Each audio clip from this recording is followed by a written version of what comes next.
बच्चों, आज के क्लास में हम केमिकल फार्मूला लिखाना सिखाएंगे। इससे पहले जो हम पढ़ा रहे थे सिंबल पर डिस्कस किए हुए थे, आज हम केमिकल फार्मूला जो कहा जाता है, number of atom present in substance is known as chemical formula. Chemical formula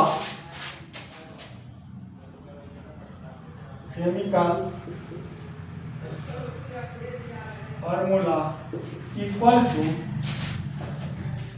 symbol of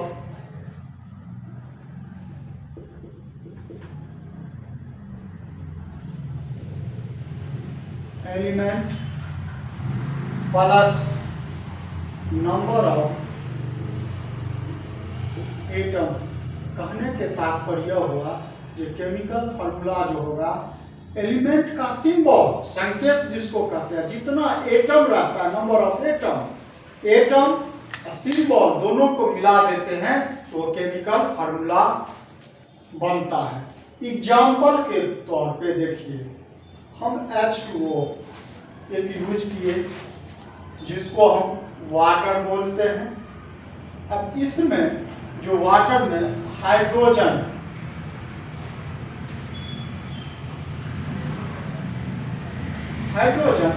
देखिए कितना है, तो दो है, इसलिए 2 एटम।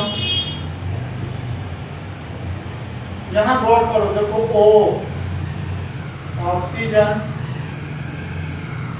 कितना है, तो 1 एटम।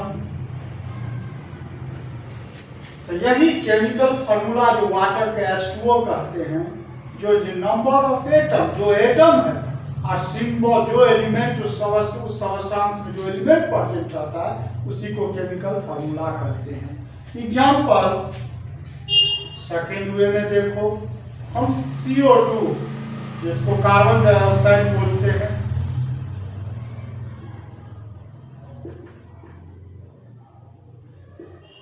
कार्बन डाइऑक्साइड,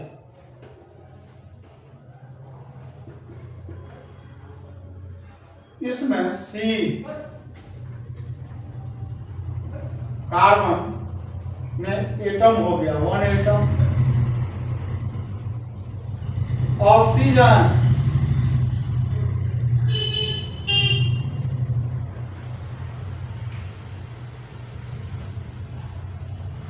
कितना एटम, 2 एटम। केमिकल फार्मूला बच्चों 4 प्रकार के होते हैं। तो केमिकल फार्मूला जो 4 प्रकार के होते हैं,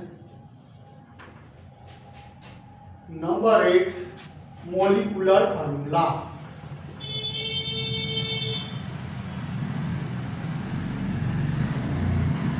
जिसको हम आणविक सूत्र कहते हैं।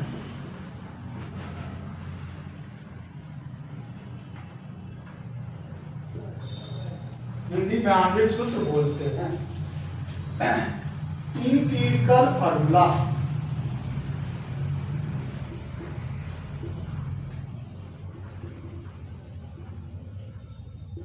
जिसको हम मूलानुपाती सूत्र बोलते हैं।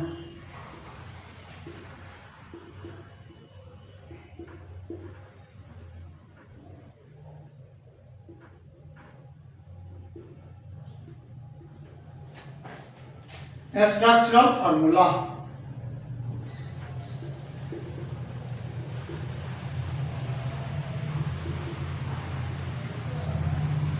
जिसको संरचनात्मक सूत्र बोलते हैं।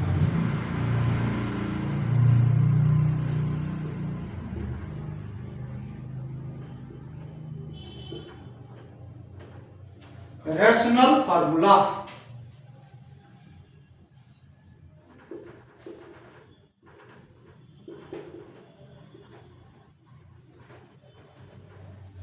जिसको युक्ति सूत्र बोलते हैं।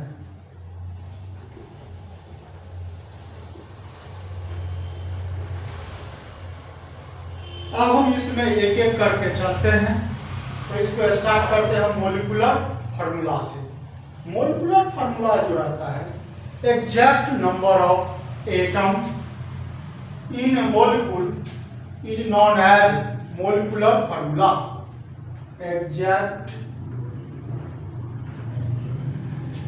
atom in a molecule is known as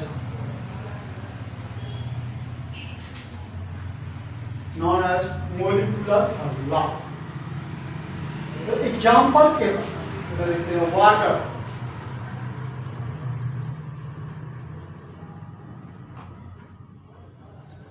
H2O, carbon dioxide,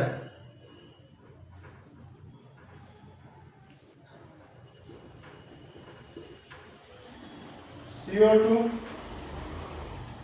तो यह होगा मॉलिक्यूलर फार्मूला। यही मॉलिक्यूलर फार्मूला अब H2O, हाइड्रोजन ऑक्सीजन का वैलेंसी होता है 2, हाइड्रोजन का 1, तो मिलकर होता है फार्मूला H2O बनता है। इसी में हम जब मॉलिक्यूलर फार्मूला इसके बाद आपको पूरा कंप्लीट लिखाना सिखाएंगे, उससे पहले हम लोग वैलेंसी का चर्च करेंगे। जब वैलेंसी सिखा देंगे तब आपको कंप्लीट मॉलिक्यूलर फार्मूला निकल जाएगा। अब देखते हैं हम लोग एम्पिरिकल फार्मूला, सिंपल। अब हम लोग मॉलिक्यूलर फार्मूला देख लिए, अब हम चलते हैं डिस्कस करते हैं एम्पिरिकल फार्मूला को। Simplest ratio of atom is known as empirical formula. Simplest ratio of atom is known as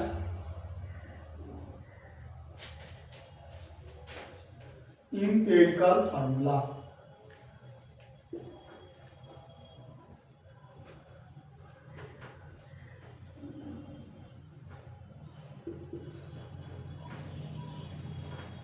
तो सिंपलेस्ट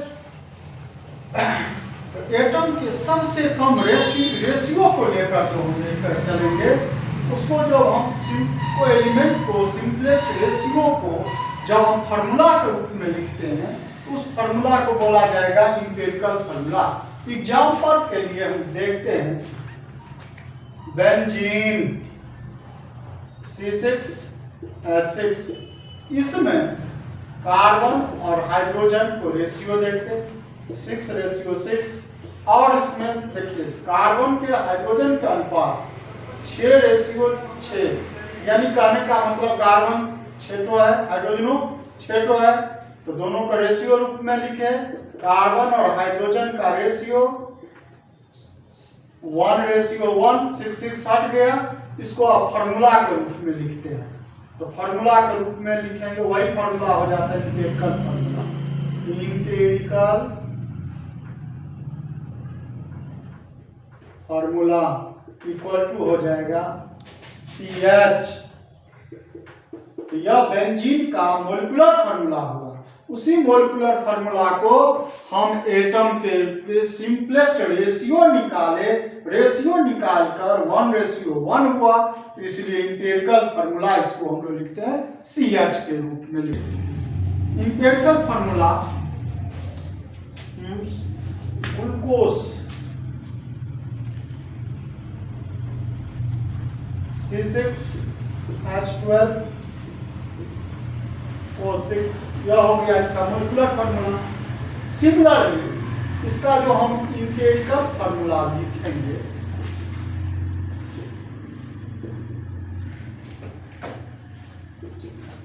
दोनों में देखिए सब में 6 कॉमन है, उस कॉमन को हटा देंगे, तो कॉमन को हटा देंगे तब सिंपलेस्ट रेशियो कार्बन 1 हुआ, हाइड्रोजन में से 6 से डिवाइड करके 2 हट के H2 हुआ, O हुआ। तो यानी कहने का मतलब ग्लूकोज का molecular formula C6H12, empirical formula CH2O। Molecular formula और एम्पिरिकल फार्मूला अलग अलग तो है ही, मगर किसी किसी कंपाउंड के सेम भी हो सकता है। सपोज कीजिए हम लेते हैं बेंजीन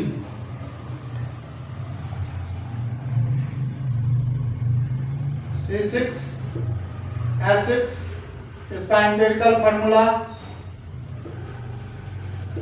हटा दो कॉमन, तो CH, मगर वही अब H2O है, दोनों में सेम बात है, कॉमन हो ही नहीं सकता है, एक एक है। तो H2O में जो H2O को जो एम्पिरिकल फार्मूला लिखेंगे वही मॉलिक्यूलर फार्मूला भी होगा। और टू और मोर कंपाउंड के एम्पिरिकल फार्मूला सेम भी हो सकता है। बेंजीन को जैसे हम लोग एम्पिरिकल फार्मूला CH लिखे, उसी तरह से एसिटिलीन C2H2, इसका एम्पिरिकल फार्मूला CH। बेंजीन का और एसिटिलीन का एम्पिरिकल फार्मूला सेम है, मगर मोलिकुलर फार्मूला सेम नहीं हो सकता है। Structural formula, arrangement of atom and bond को कहा जाता है structural formula. Such as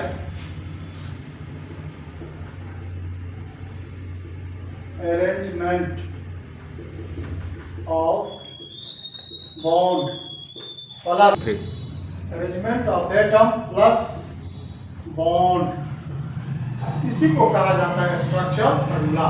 example पर अब H2O है, H और OH है, यहाँ पर हम देखते हैं कि यह अरेंजमेंट ऑफ एटम, एटम को ऐसे व्यवस्थित किए या बॉन्ड लिखे, यानी एटम को बॉन्ड के रूप में जब लिखते हैं ना तब हो जाता है स्ट्रक्चर फार्मूला। जैसे C2H6 इथेन, कार्बन दो ठो है, हाइड्रोजन, कार्बन के चारों तरफ तो 4 बॉन्ड होना चाहिए। चलेंगे इस पर तो डिस्कस करेंगे ही हम लोग ऑर्गेनिक में। और H H H H H, तो यह बॉन्ड जो व्यवस्थित किए इसी को कहा जाता है स्ट्रक्चरल। में देखते हैं rational formula. Rational formula, group form of structure formula is known age group form of structural formula is called rational formula. Structure formula के ग्रुप फॉर्म को हम लोग कहते हैं rational formula. Example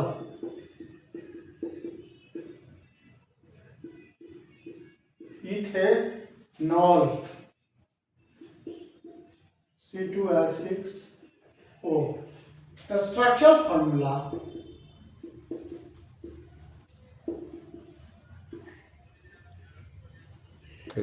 structure formula CH3CH2OH। यह जो हम लिखे हैं इथेनॉल को, इसको मोलिकुलर फार्मूला भी कहते हैं C2H6O। स्ट्रक्चर फार्मूला ऐसे लिखे। अब जब हम इसको रेशनल फार्मूला के रूप में जो लिखते हैं, रेशनल फार्मूला CH3, इसमें हम डॉट भी डाल सकते हैं, कहीं कहीं डॉट नहीं भी डाला जाता है, वैसे लिखा जाता है, तो CH2OH। सिमिलरली देन इथेन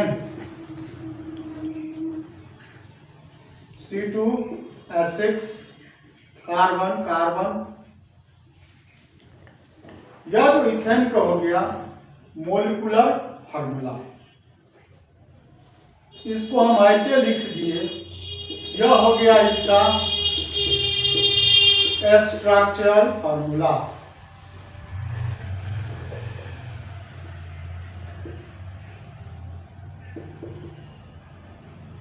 अब इसी स्ट्रक्चर फार्मूला को जब रेशनल फार्मूला में हम लिखेंगे,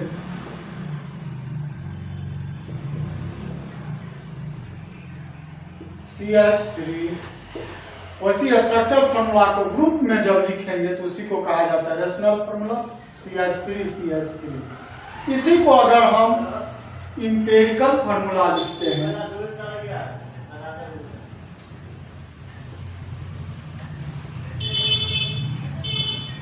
फार्मूला, तो दोनों में देखिए मोलिकुलर फार्मूला को C2H6 है। सिंपलेस्ट रेशियो हम इससे पहले आपको चर्च किए थे, कहते सिंपलेस्ट रेशियो का कहते हैं कम से कम कार्बन हाइड्रोजन में 2 में कॉमन है, इसका सिंपलेस्ट रेशियो CH3। इसी तरह से हम लोग आज के क्लास में केमिकल फार्मूला के बारे में पूरा डील कर दिए। अब हम जो अगला स्टेज में देखेंगे वैलेंसी पढ़ने के बाद तब हम लोग मोलिकुलर फार्मूला कैसे लिखते हैं बच्चों, उस पर हम डिस्कस करेंगे। यह आपके जानकारी के लिए हम इतना कर दिए।